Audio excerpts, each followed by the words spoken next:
the centerpiece of our campaign. We're calling on the City Council and the state legislature to address the pressing needs of the working poor by immediately drafting legislation to enact this measure. Some people will say that raising the minimum wage would do more harm to workers than good by reducing the number of available jobs and harming small business. This legislation, however, is largely aimed at major culprits of keeping full-time workers at or below the poverty line: big corporations. With ever-rising super profits, McDonald's, Burger King, Wendy's, and other huge corporations that thrive on paying starvation wages are the ones we need to be looking at to help feed money into our local economies. Taxes on these same corporations, currently at an all-time low, could supplement small businesses and that open up their books to prove that paying $15 an hour would be a hardship for them. As these companies begin to compromise more and more of the available jobs, it becomes extremely important that workers come out and put pressure, not only for increased wages, but for the masses of workers to be able to organize and bargain for their rights through a union. Low-wage jobs accounted for 35% of the jobs lost in 2008 and 2009 crisis. Yet, in this economic recovery, there are 76% of the net job growth in 2010. Furthermore, if these chains have the money to spend $1 million combating an increase in the minimum wage, then they have the money to pay their workers. While some might posture that $15 an hour is extremely high, this number is very reasonable if contextualized by the fact that a minimum wage that had kept pace with the growth in incomes of the wealthiest 1% would be $33 an hour. And it is a radical awareness of this dichotomy, the 1% versus the 99%, that has opened up the space for this campaign. When Occupy broke out in 2011, it was a large, diverse group of people who decided not to call upon the politicians who had sold them out to bail out the banks in endless wars. Those same politicians left them to be foreclosed upon by those same banks that we have paid our tax dollars to save. This campaign sees a space to the left of the Democrats. They take lobbying dollars from unions and the 1% and deliver only for their corporate overlords. This campaign is about accountability to working people and their needs in a time when most working people are feeling disenfranchised by the false choice of Wall Street's two parties. Taking legislative action on worker hardships is gaining steam in response to the movements on the streets, including the Fight for 15 and the movement to strikes at Walmart. The California State Legislature is currently considering a bill that would force Walmart to either raise their wages enough to get their full-time employees off the state's Medi-Cal system, which is similar to Mass Health, or pay a fine to the state to cover the cost of those workers.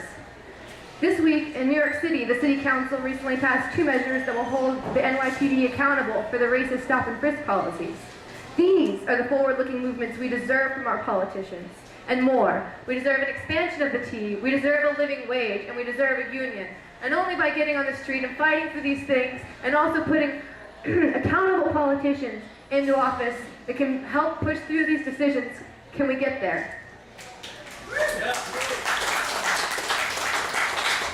So I repeat, only through raising demands that put pressure on raising the living standards of working people can we turn the tide of working harder for less that is keeping American families under the grinding fist of poverty. And that's why we're here to celebrate Seamus Whelan for City Council. Someone who knows a lot about fighting on the streets for workers and for working people at large through the nurses union. His name is Sandy Eaton. I've had the honor to see him speak a few times, so I'd like to, without further ado, introduce him.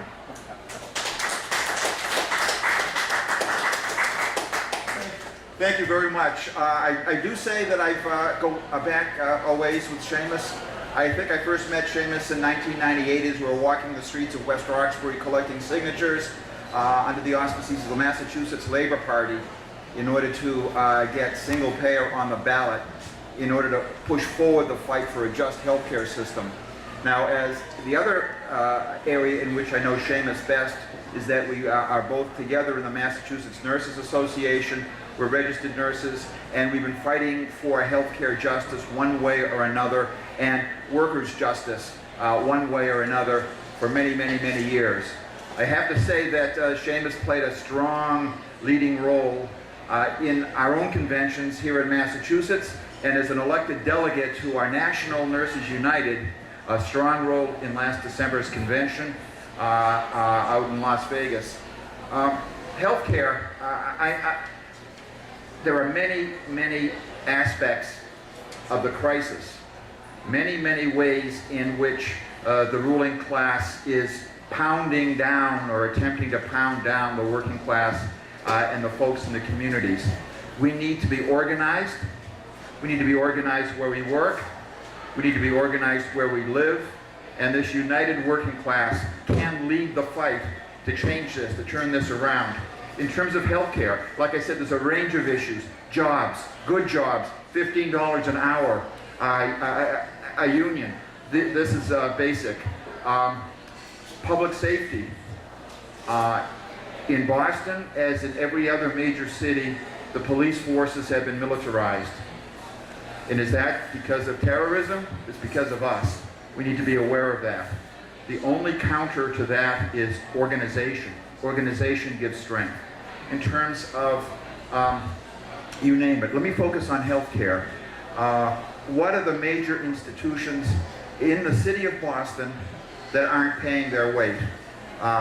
There's the churches don't pay taxes. The universities don't pay taxes. And most of the healthcare institutions don't pay taxes. So when Seamus is on the Boston City Council fighting for an agenda that we're all going to be militantly supporting, questions are going to come up. Who's going to pay for it? We know who's going to pay for it. We need to demand that the fat cats, the 1%, and we've got more than our share in the city of Boston, pay their fair share. Partners Healthcare, for example, has $1 billion, that's a B, $1 billion in the bank. Yet it is working and it already has shut down Faulkner Hospital's substance abuse unit and diluted the care to that vulnerable population that we need. BI Deaconess, not organized yet, is reaching out beyond Boston into the communities and sucking in hospitals, and again, some of which have unions and some of which don't. But there's a fight there. They don't pay their fair share. And of course, there's the for-profit chain at St. E's in Brighton and Kearney and Dorchester, Steward, which I can speak to since, even though I retired last year from the bedside at Quincy Medical Center, the committee wanted me to stay on. So if anybody asks, they call me a consultant. But having been in that particular fight to save that particular hospital for that particular working class community, you know, of course I go way back. So all I can say is it's steadfast fighting.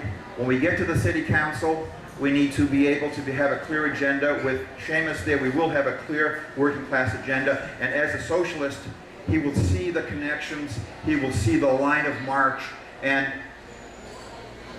will be able to lead us forward. So I'm very pleased to be here to support my brother, my colleague, Comrade Seamus. Thank you very much. This is going to be quick. My name is Dorothy Campbell, and as Emily said, I'm married to Seamus. Actually, next year we'll be married for 20 years. So, Sean, our eldest son, is obviously very embarrassed. He just ran into the toilet. And so I also want to introduce Ella and also Sean and our children who are actually born in Korea. Sean calls us a Irish American family, Korean-Irish American family. Just quickly, just to put a human face on Seamus, just to tell you a little bit about him, he originally is from Kildare in Ireland, and he came over here, I think in his mid-20s, and he's worked at probably every job under the sun since he got here. When I first met him, he actually delivered car parts for a foreign car dealership, and then he trained to be an ambulance driver and an EMT. So as well as having a very clear political direction, he's got an excellent sense of geographical direction and probably knows his way around Boston better than any native Bostonian.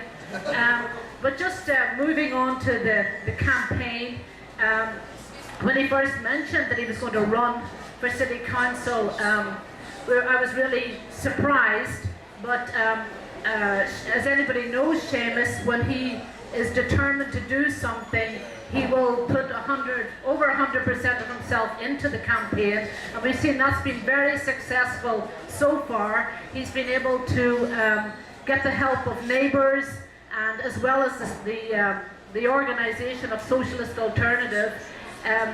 He actually achieved something remarkable. In the matter of a few weeks, was able to get nearly 2,800 signatures, and was the third person to get on the ballot, and that's a remarkable victory. I think his determination, everybody can see how far that's got in the campaign, and I'm just very excited about the campaign. And also people who know Seamus, he looks like a very calm, peaceful. It takes a lot to get his feathers ruffled. He's very easygoing and quiet, but I think underneath that calm veneer is a very strong fighter, and someone that is able to, who's very passionate about changing society for the better, and who's willing to fight for the working class and for a better life for everyone. So without further ado, I'd like to introduce Seamus.